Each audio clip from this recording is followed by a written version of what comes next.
Uşaqlara yanıltmac kimi görünən mövzular silsiləsilə davam edirik. Bugünkü mövzumuz söz birləşməsidir.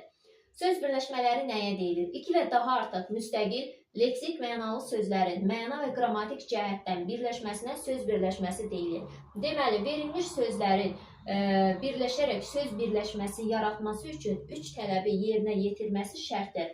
Tərəfləri təşkil edən sözlər leksik məna bildirən 2 nitq hissəsi olmalıdır, azı və həmin nitq hissələrini bir-birinə məna və qrammatik cəhətdən bağlanmalıdır. Və bildiyimiz kimi uşaqlar, leksik mənası olan sözlər yalnız əsas nitq hissələridir. Köməkçi nitq hissələrinin leksik mənası olmur. Deməli, tərəfləri təşkil edən sözlər əsas nitq hissəsi olmalıdır. Məsələn, dağ havası,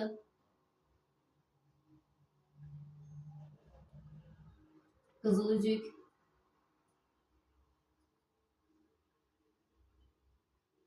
evə getmək və s. Tərəflərin hər ikisi əsas nitq hissələrindən təşkil olduğuna görə, leksik mənası olduğuna görə bu sözlər birləşərək söz birləşməsi yaradıblar. Ancaq ən böyük dərsdən savayı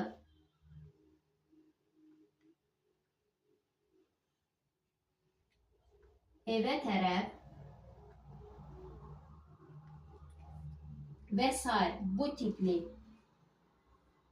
sözləri birləşdirib biz söz birləşməsi yarada bilmərik. Çünki tərəflərdən biri köməkçi nitq hissəsidir, əsas nitq hissəsi deyil. Və bizdə tərifdə əsas tələb odur ki, hər iki söz, ən azı 2 söz, tərəflərdəki 2 söz leksik mənası olan sözlər olmalıdır. Burada isə tərəflərdən biri leksik mənası olmayan köməkçi nitq hissələrdir. Ona görə də bu tipli sözləri birləşdirib biz söz birləşməsi yarada bilmərik.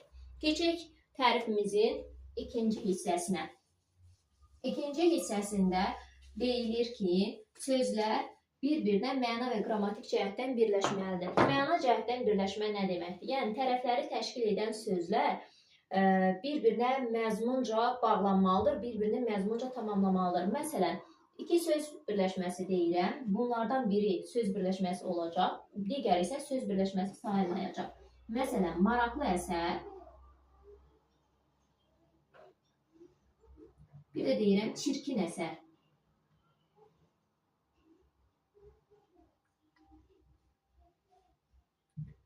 Maraqlı əsər söz birləşməsinin tərəfləri leksik məna bildirən 2 əsas nitq hissəsindən ibarətdir.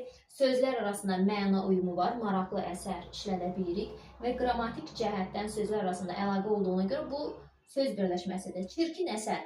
Sözlər, tərəflər leksik məna bildirən 2 sözdən təşkil olunsa da, sözlər arasında qrammatik əlaqə olsa da, məna əlaqəsi olmadığına görə biz bu tipli birləşmələri söz birləşməsi deyə götürə bilmərik. Çünki sözlər arasında məna əlaqəsi yoxdur və burada 3 tələbdən birini pozur. Sonra başqa bir nümunə deyim uşaqlar. İnsan arzusu,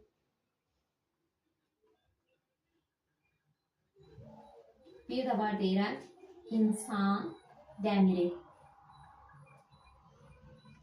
Uşaqlar, insan arzusu yenə də burada məna uyumu olduğuna görə, qrammatik əlaqə olduğuna görə və tərəfləri təşkil edən sözlər 2 leksik mənalı sözdən təşkil edildiyinə görə söz birləşməsi götürürük. Ancaq insan dəmiri dedikdə isə burada sözlər arasında məna uyumu yoxdur.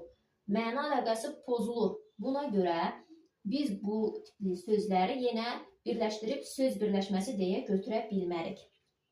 Sonra keçək qrammatik əlaqə nədir? Sözlər arasında qrammatik əlaqə 2 cür olur. Tabelik əlaqəsi və tabesizlik əlaqəsi. Tabesizlik əlaqəsində uşaqlar tərəflər bərabər hüquqlu olur. Biri digərinə tabe olmur. Tabesizlikdə. Tabelik əlaqəsində isə tabelik əlaqəsinin 3 növü var.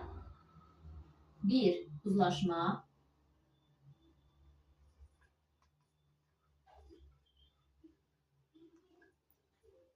uzlaşma,